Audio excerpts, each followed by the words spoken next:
Universidad Católica de Chile Televisión presenta la entrevista de Raquel Correa.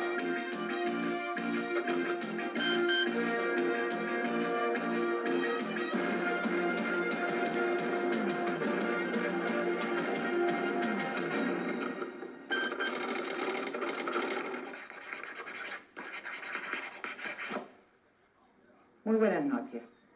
Hoy vamos a hablar de política y de economía, de desarrollo, de pobreza, de inflación, de expectativas. Lo vamos a hacer con un economista, un ministro, Sergio Molina, que pudo haber sido una estrella del fútbol, como su hermano Claudio.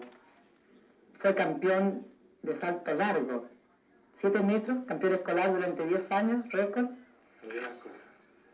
Pero no pasa la historia como deportista, en verdad, Sergio Molina, sino que como el coordinador del Acuerdo Nacional y el autor de una fórmula que el año 86 fue un escándalo, fue un gol político, cuando él propuso que la oposición se uniera, buscara un solo candidato y tuviera un programa común. Ahora está de ministro en Odeplan, y Odeplan convirtiéndose en ministerio. ¿Va a tener que jurar de nuevo? Así es. Ese va a ser otro récord, pues, un ministro que tiene que jurar 2 veces en tan poco tiempo y siempre en el mismo cargo en la práctica. ¿Cuándo sería? Bueno, hoy día, simplemente hoy, Sí. fue aprobado por la Comisión Mixta de la Cámara de Diputados y del Senado las últimas modificaciones del proyecto, y esto ya queda terminado, y se supone que la ceremonia va a ser el 19 de julio. Ya, pero esto no se va a llamar más Odeplan, sino que Ministerio de Planificación y Cooperación. Ministerio de Planificación y Cooperación. Largo el nombre, seguramente va a seguir llamando ministro de... Es posible, es posible. Ministro Molina, la gente dice, se comenta mucho, esto es un aumento de la burocracia. Se crea este nuevo ministerio, ya estaba cumpliendo toda una función Odeplan, lo convierte en ministerio. Se espera también el de Benninger, que tiene rango de ministro, también convertirlo en ministerio. ¿No se trata de un aumento de burocracia, aumentar empleados públicos? En realidad esta fue una discusión... ¿O repartir cuotas de poder también? No, no es tanto como eso. En realidad hubo esta discusión en la Cámara y en el Senado, porque una de las cuestiones que se hicieron es que se creaban más funcionarios. La verdad es que sube en materia de funcionarios el ministerio como tal de 416 a 441, 25 funcionarios nuevos. Y en el año 88 eran más de 500. Pero eso por ley, o sea, no es cuestión de que este otro año empiezan a meterle más gente. No. Queda una planta determinada y ese es el límite y ese es el número de funcionarios que va a tener el plan. Y no, prácticamente hay un aumento mínimo y bastante menos que lo que ha tenido siempre el plan, de tal manera que no hay un aumento de burocracia y prácticamente todos funcionarios profesionales. En el gobierno anterior, Odeplan fue prácticamente el cerebro, donde allí se estudiaban las políticas, donde se hacían los grandes estudios. Ahora da la impresión de que han estado más bregando por convertirse en ministerio que haciendo cosas. ¿O estoy equivocada? Simultáneamente las dos cosas. Simultáneamente las dos cosas, sí. En realidad el plan ha tenido altos y bajos. Hubo un tiempo que fue en el gobierno anterior un ministerio muy activo. Y nosotros pensamos que va a ser un ministerio muy activo. Y ha sido ya muy activo. Entre otras materias nosotros hemos seguido con la evaluación de todos los proyectos del sector público, una cosa que es permanente en el plan. Y ahora nos vamos a preocupar de preferencia los temas de pobreza y los temas sociales, que también se preocupó en el futuro, en el pasado, pero que ahora vamos nosotros a poner un énfasis grande en ese tema de la pobreza y las políticas sociales. Y además en lo regional, que es una cosa muy importante, este país requiere desarrollarse equilibradamente en todas las regiones. Al convertirse Odeplan en ministerio, hecho y derecho, ¿se le restarán atribuciones a la Secretaría de Desarrollo Regional, que dirige el socialista Gonzalo Marder, que ese es uno de los comentarios políticos que se crean? Claro, ese fue un comentario político. En realidad no, estamos muy claros qué responsabilidades tenemos uno y otro. Un tema es la planificación, la elaboración de los proyectos, la evaluación de los proyectos que se hagan en las regiones, y otro tema es quién financia los proyectos, quién se ejecuta los proyectos, quién controla los proyectos, que es toda responsabilidad de la Subsecretaría de Desarrollo. Usted se ha declarado muy partidario de la regionalización, del desarrollo regional. A ese propósito quisiera preguntarle si está de acuerdo con que el Congreso siga funcionando en Valparaíso. Yo sé que el Ejecutivo no ha tomado parte de cuenta, pero usted ha tenido que ir varias veces yo no he tomado parte, yo soy un participante activo de la sesión. Ha sido una víctima. Pero no voy a dar opinión sobre esta materia. porque el presidente ya lo ha dicho y yo obedezco, que este no es un tema en que nosotros nos debemos inmiscuir en la responsabilidad del Congreso. Bueno, eso es su derecho de no contestar.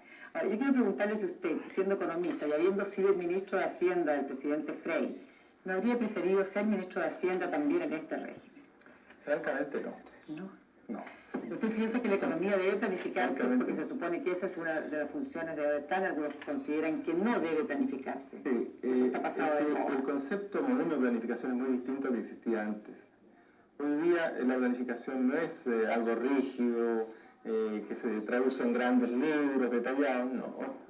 Fundamentalmente buscar la coherencia en las políticas públicas. Más que una planificación, es buscar la coherencia en las políticas públicas y la eficiencia en la inversión del Estado. Y esa es una cuestión muy esencial en todas las actividades. La empresa privada o la empresa pública tiene que buscar la eficiencia en su acción. Ministro, durante la campaña de la oposición entonces, el gobierno ahora, se insistió mucho que cuando volviera la democracia al país iba a llover la ayuda a la cooperación extranjera. Yo quiero preguntarle muy derechamente, ¿cuánto efectivamente ha llegado en estos 4 meses de gobierno, casi 4 meses de gobierno? La primera respuesta es que prácticamente no ha llegado nada, salvo 4 millones de dólares del gobierno sueco destinados a las escuelas más atrasadas, el programa de 900 escuelas. Pero ustedes habían hablado de 500 millones de dólares que estaban comprometidos. Y más. En realidad el proceso es bastante lento, sería largo de explicar, pero el proceso, primero hay que tener convenios con los países. En segundo lugar, los países hay que saber a través de qué mecanismos ayudan. En tercer lugar, uno tiene que presentar proyectos detallados para que los países puedan aprobarlo. Entonces, este es un proceso que toma un tiempo. En algunas oportunidades toma un año o más para financiar un proyecto complicado. Pero van a llegar los recursos, este año. Usted ha dicho que 15 países han comprometido ayuda a través de la Agencia de Cooperación Internacional. Yo quiero saber concretamente cuántos millones de dólares suman esos compromisos. Por donaciones, los compromisos por donaciones, ¿sí?, son alrededor de 150 millones de dólares, y los compromisos que podrían llegar en crédito, si Chile está dispuesto a usarlo, y si hay proyectos suficientes para eso, suman alrededor de 1.250 millones de dólares. A ver, sume usted, que es economista. Bueno, 150 son donaciones, por eso lo coloqué separado. Y lo otro es préstamos blandos, que son condiciones muy fáciles. Pero amarrados. Para comprar los países. Este no es una filantropía. O sea, es aumento de deuda. Esa parte sí, claro. Los 1.250 aumento de deuda, pero a 20 años, con 10 años de gracia, 3% de interés. Ese es el tipo de crédito de cooperación. Y la otra parte es simplemente donación. Ahora, eso no es una novedad absoluta, o es un avance espectacular, diría usted, en relación a los ingresos que el país ha estado recibiendo por aportes extranjeros en préstamos. No, es una novedad del punto de vista de que Chile no ha tenido en el pasado este tipo de crédito. Esa es la novedad. En cuanto a montos, Chile ha tenido más créditos que eso a través de organismos multilaterales de crédito, fundamentalmente el Banco Mundial y el Banco Interamericano, que van a seguir operando con créditos a Chile. Ahora, estos dineros de los cuales usted está hablando, ¿se han conseguido y se van a canalizar a través de ODEPLAN? Se van a canalizar hacia proyectos públicos o privados. ODEPLAN es el elemento articulador que busca, ¿no es cierto?, los proyectos a través de los ministerios y los calza con las condiciones de la cooperación internacional. Pero no es ODEPLAN el que ejecuta, sino que articula. Pero ODEPLAN tiene que evaluar la rentabilidad social de los proyectos. De todos los proyectos. De todos los proyectos. Entonces ahí uno un poco se pregunta si no termina siendo un poco juez y parte. No, porque... Se consiguen los dineros, evalúa los proyectos. Sí, se consiguen los dineros. Y reparte las platas. No. Se consiguen los dineros, una parte, entonces se gestionan los dineros. Por otra parte, se genera en el sector o en el ministerio correspondiente el proyecto. ODEPLAN evalúa el proyecto técnicamente. Y después pasa a una etapa de financiamiento donde el ministro de Hacienda tiene la última palabra. Ya, o sea, usted en la práctica está subordinado al ministro de Hacienda. En definitiva, la condición financiera la determina siempre el ministro de Hacienda. Y a veces el ministro de Hacienda está subordinado al Banco Central. No sé. Bueno, en definitiva, ¿no es cierto? Si los créditos que vienen al país no se pueden endeudar a cualquier monto, entonces el ministro de Hacienda es el que maneja el límite del endeudamiento público. Pero ODEPLAN creó esta agencia de cooperación internacional para administrar precisamente los recursos, o sea, es una martingala, una manera de torcerle la nariz a la ley que le impide manejar dinero. No. Específicamente su función es conocer los mecanismos de financiamiento internacional de carácter bilateral, 15 países, etc. Y por otro lado, ver qué tipo de proyectos en Chile pudieran cumplir con esas condiciones. Esa es la gestión que hace Odeplan a través de su agencia de cooperación. Y de ahí pasa al punto en que el Ministerio de Hacienda deberá acordar o aprobar o rechazar el financiamiento correspondiente. Ahora, ¿esos recursos irán a dar, como algunos desean y otros temen, a los organismos no gubernamentales? ¿A los ONG? No. La operación de este tipo de operaciones son solamente del sector público o directamente del sector privado. Cuando hay financiamiento a organismos no gubernamentales, es una acción directa de ellos con el organismo de financiamiento externo. No pasan a través de nosotros.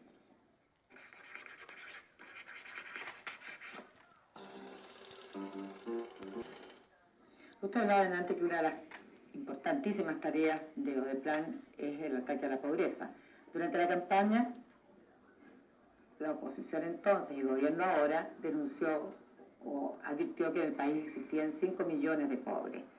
¿Usted no teme que la pobreza aumente ahora, considerando que están creciendo los niveles de desempleo, pocos puntos por ahora, o décimas, pero que significan varios cientos de trabajadores, y la inflación también está creciendo?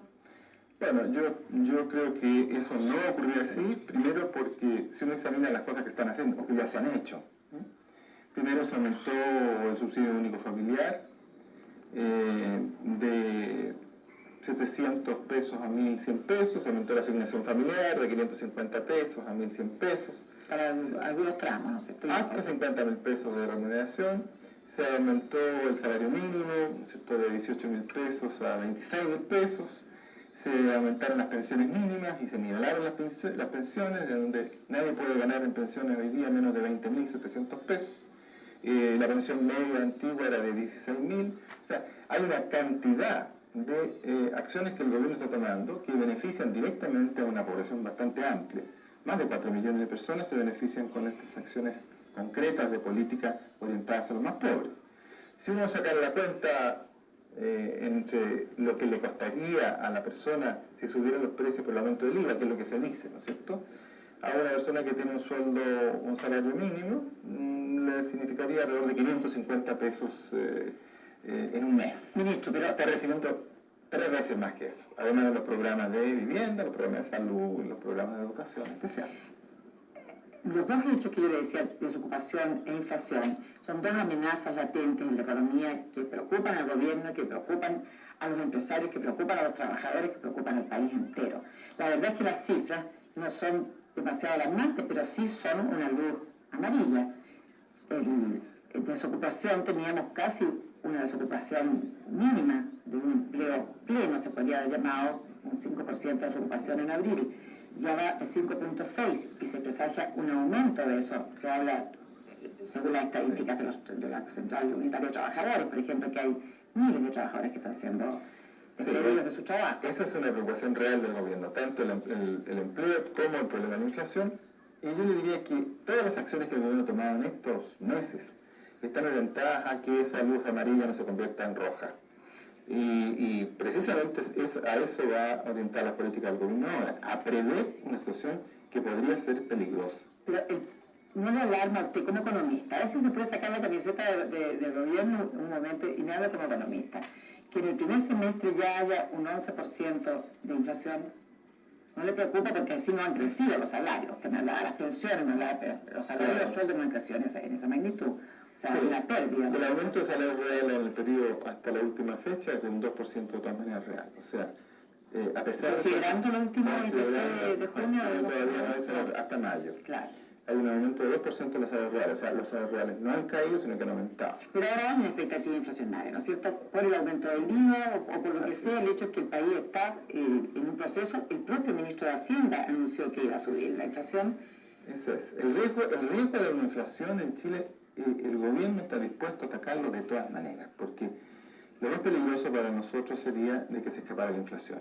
La experiencia de otros países latinoamericanos la conocemos de cerca y es muy dramática. Y eso el gobierno no va a aceptar que se arranque la inflación. Por eso es que está tomando las medidas que está tomando. Esto es como un símil, un ejemplo de una persona que está enferma, ¿no es cierto?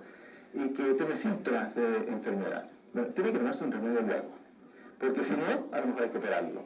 Y eso ya es más grave. Y eso es lo que el gobierno está haciendo. O sea, está dando los remedios adecuados para síntomas que se ven en la inflación y que se deberían venir a partir del fin del año pasado, comienzo de este año, la inflación anualizada, que es un término economista, ¿no es cierto? Claro.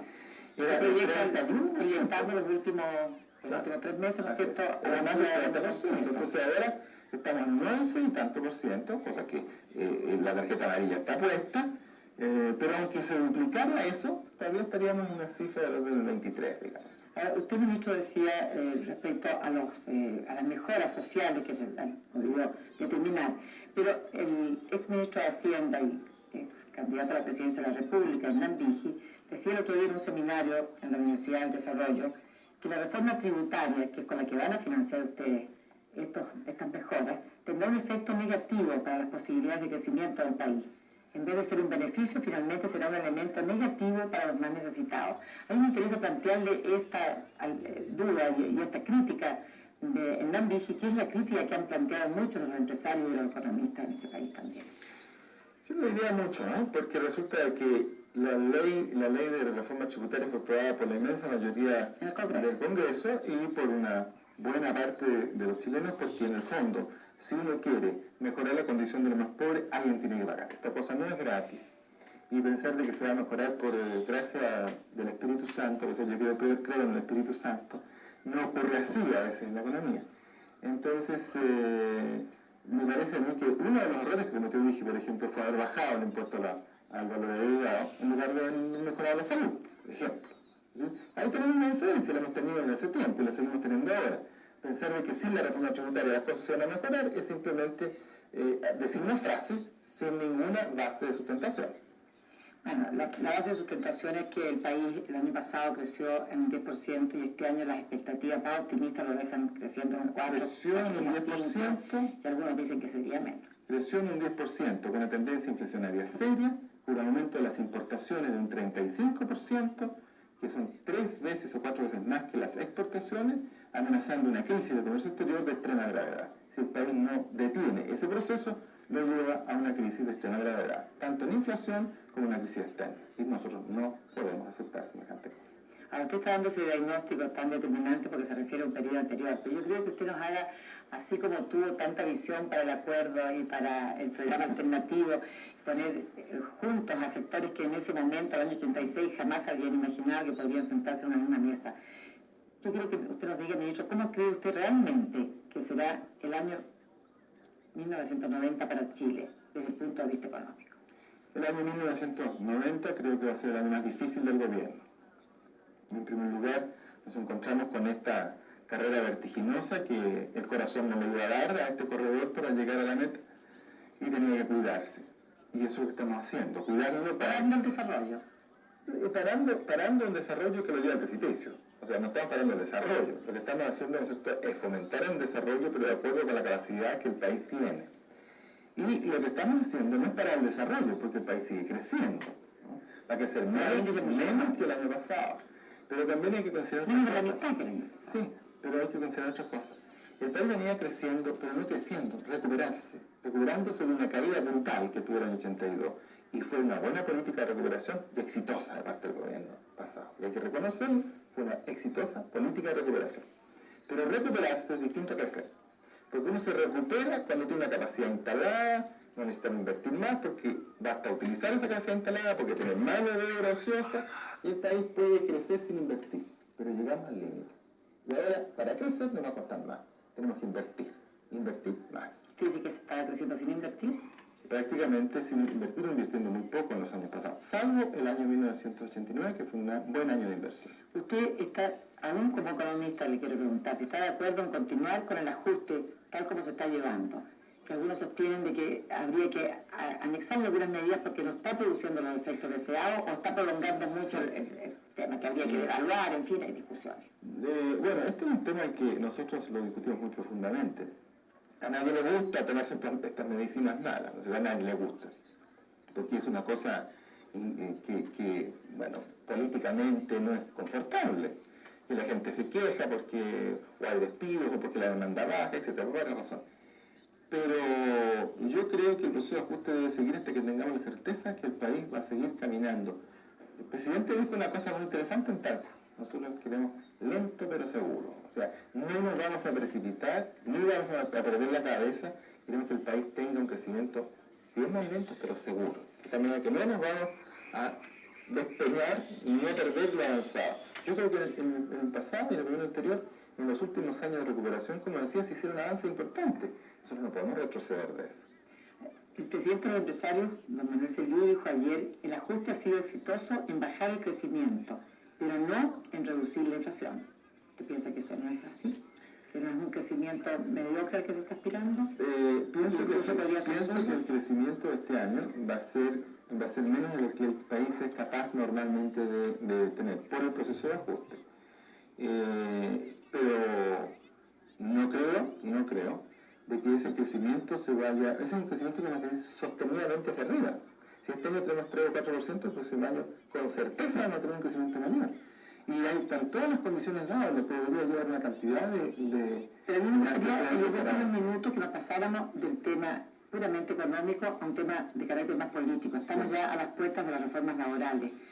¿No piensa usted que puede producirse un gran problema social, que el gobierno va a tener sus primeros choques serios después de sortear más o menos algunos otros temas complicados, pero que ahora con los trabajadores y los empresarios esta es una legislación extremadamente sensible.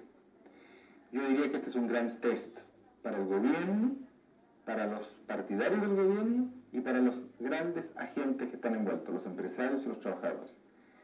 Creo que el país tiene que tomar conciencia que esta es la legislación más delicada que se va a poner. Pero hay un tercer protagonista, que son los políticos, que por eso en la vía de indicación los trabajadores van a presionar. Los partidos políticos en el Congreso, los representantes, digamos, en el Congreso, van a verse sometidos también a ciertas presiones. Afortunadamente, creo yo que se ha ido avanzando mucho en el grado de acuerdo y quedan límites bastante definidos donde está el desacuerdo. Y en las últimas reuniones que ha habido en el día de hoy incluso, se ha llegado a acotar muy claramente cuáles son los puntos de desacuerdo. Y en esos puntos de desacuerdo van a focalizar la atención. Ahora, yo creo que, y quisiera que este mensaje quedara claro, es una legislación extremadamente sensible para el país. Aquí todos tenemos una gran responsabilidad, el gobierno, los parlamentarios, los trabajadores y los empresarios. Son los grandes agentes que van a trabajar una legislación que para el país es vital. Ahora eso lo están haciendo más allá de los intereses de cada uno. Mirando los intereses de los empresarios, los intereses de los trabajadores. Bueno, el gobierno lo que está haciendo es tratando de proponer la legislación más justa. Ciertamente que habrán opiniones y se discutirá en el Congreso, para eso el Congreso, y yo creo que el Ministerio del Trabajo y el gobierno en general va a poner todos sus argumentos y los riesgos que hay de caer en una legislación de esta naturaleza en liviandad, en superficialidad. Esto es realmente muy serio. O sea, pero en el programa de la concertación se hacían muchísimas más concesiones que la que ahora se ve dispuesto al gobierno a hacer en su proyecto.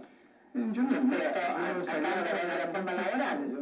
No, muchísimo. Hay algunos cambios relativamente pequeños. En todas las cosas centrales se mantiene el programa de la concertación.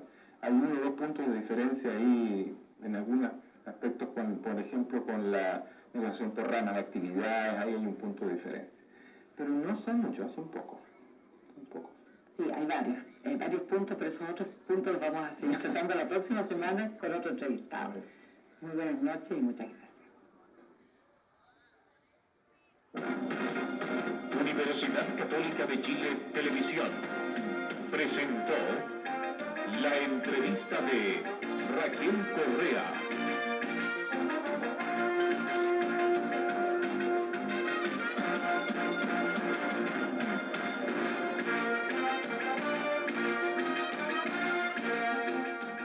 Enseguida, lo mejor del mundial.